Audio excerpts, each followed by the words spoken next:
Hey everyone, welcome to Tales in Text, and I'm your host Nisha. I hope you're doing great. And in today's episode, we are doing a book review. And today's book is the very first book that I've completed in my list of 12 ancient Indian classics that I will be reading as part of my December readathon. Now, in case you want to take a look at the books that I have my eyes on for this month, I will link the video somewhere either up here or in the description box. Very first book that I want to review today is Kshemendras Samaya Matrika, also called The Courtesan's Keeper.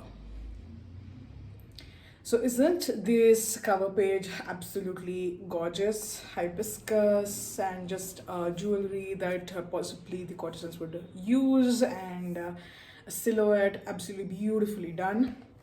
It's a very small book, as you can see, not very huge, very easy to read.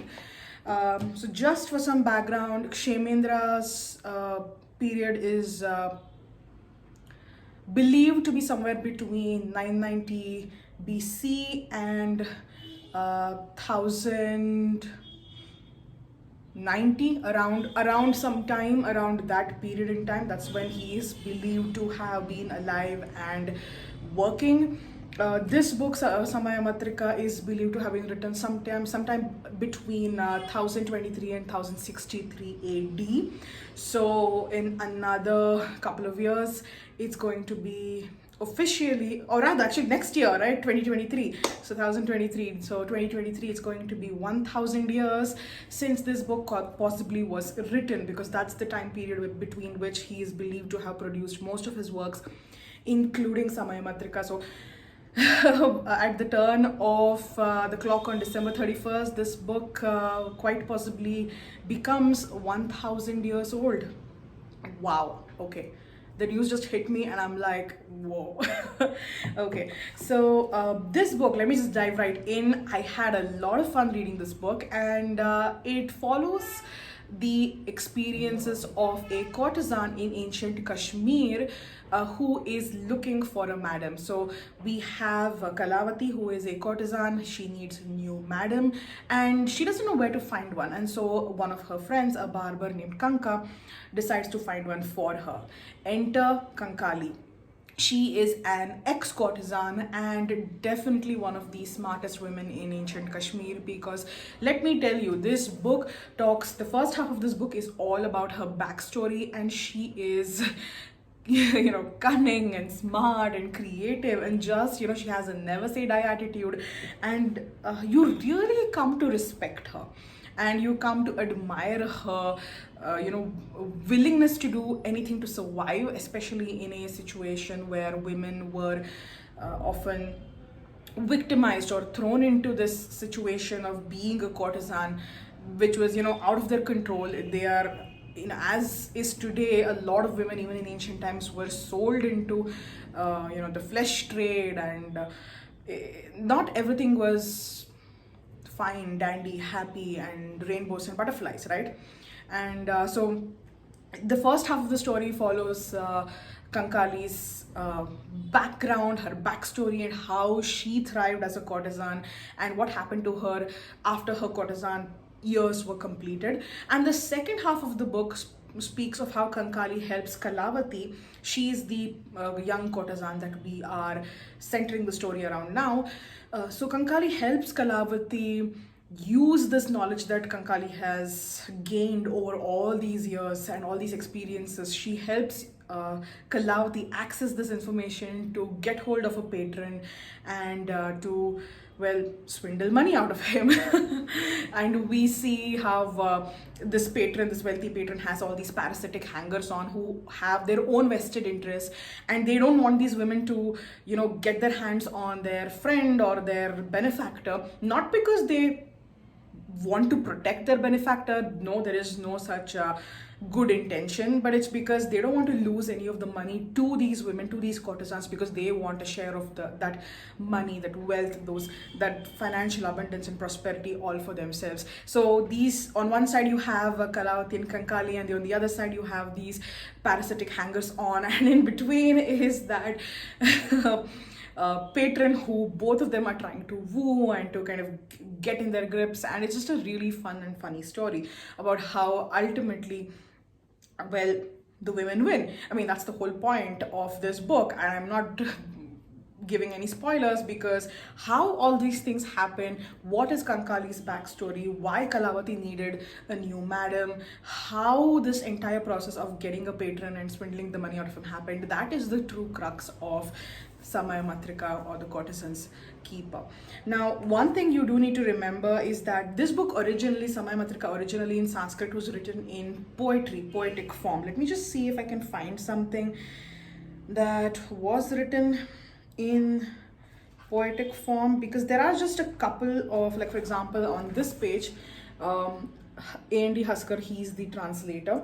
He has retained just a couple of pages or a couple of stanzas in the original poetic form as part of the translation, but he has made a creative choice to convert the poetry into prose to make it more accessible to readers, which is something that is all right. I mean, it's not bad. I wouldn't say that it was a wrong decision, because definitely it is more accessible in prose, because poetry is something that not everyone is comfortable with. So that's something that you should know, because not every translation that I will be doing a review of in the next couple of weeks are in prose form, because a lot of them do still retain their poetic or poetry heritage, you could say. But this is in prose mostly, and so I think that's why it makes it so much more accessible. One of the chapters that I really loved about this book, which I absolutely have to talk about, is the 80 passions. And essentially this chapter talks of the 80 types of lovemaking that ancient Indians had characterized people's personalities by. I'm I have a copy of the Kama Sutra, because I wanted to study it as part of my studying Indian literary works, and I'm eager to go check it out to see if the Kama Sutra has these 80 passions listed out, because it was a remarkably interesting chapter, and it is humorous, it is poignant, and it really makes you re-look at Indian culture in a completely new lens. Because today, the way things are going on and the way things have been in the past couple of decades, it's very easy to assume that India has been a very conservative and very close-minded, narrow-minded country, and narrow-minded Hinduism has been narrow-minded culture. But it's not the case. This has been possibly just a couple of centuries old, this conversion, in a sense, to a very conservative, narrow-minded perspective, because ancient Indians were very much open-minded. They spoke about sex freely. They spoke about a lot of the taboo subjects that we consider taboo today. They were very open about it. They made jokes about it, both men and women, and these were a lot of body raucous jokes, something that you would think is unfeminine, or just something not the gentle folk or the respectable people would make, or they would people of all standings in society, or people of all castes, people of all creeds, people across religions, everyone would indulge in conversations on subjects that are considered taboo today, and it was considered completely okay. So this particular chapter really opens your eyes in terms of how we perceive ancient India as modern citizens, or as modern people alive today, and how that interpretation, how that perception of ancient India is completely wrong compared to what was the reality at that period in time. So overall, I really enjoyed this book. It just took me around 3 to 4 days to finish, but I think for a fast reader, you would find it even faster to read. You could even finish it in a day if you're just gonna commit to it. And I think this is a beautiful book to start with, because this book is written in prose, or rather converted to prose from its poetic form. I think this makes this book a very good starting book if you're exploring Sanskrit or ancient Indian literature. A.N.D. Haskar's translation is accessible. There is a detailed introduction talking about Kshemendras life and the lives of the kings who were reigning at the time he was alive. And these are kings that most of us in India would never have heard about. For example, King Ananta was the reigning king during Kshemendras life. And so I have never heard of King Ananta in any of my history classes, and I'm sure most of you wouldn't have either. So you get to learn a lot about the royalty at that time. There are a lot of references within the book to currency, for example, ancient Indian currency. Those currencies are something that we don't use today, so you get to learn about them, and not in detail, but you get to learn about what their name was. And there is notes at the back of the book as well, which explains just in a couple of lines what it was, so that you can go and do your own research later.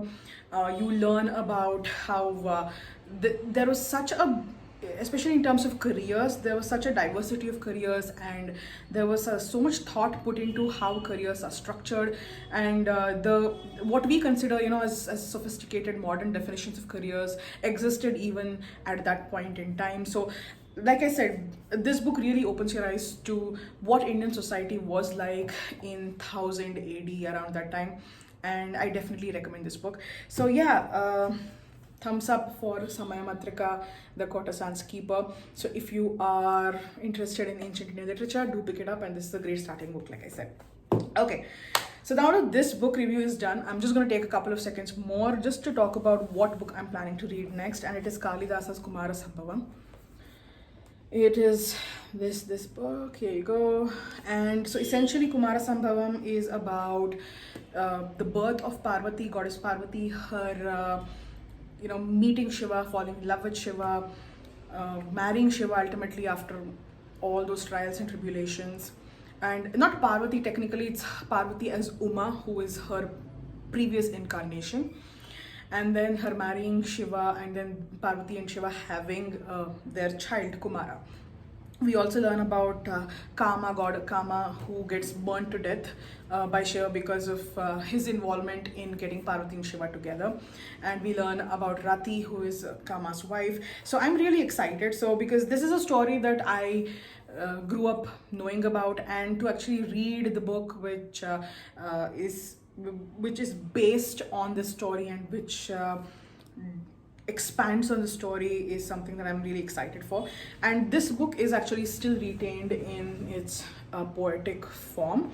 This has been translated by, hold on, Hank Heifetz.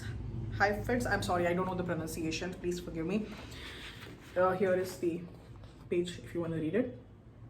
So yeah, this is my next book, and this is going to take a while because, like I mentioned in my book where I list all the 12 books, I am not as adept at reading poetry because that is something that I don't often read. So I will be going slower with this book. So anyways, let's see how things progress. I am determined to finish the entire stack that I had listed in my very first video in the series. So even if it spills over into 2023, you can expect me to complete all these books and give you your reviews. All right, if you've stayed around with me so far, thank you so much for watching, and I will see you in the next episode of Tales and Texts. Bye bye.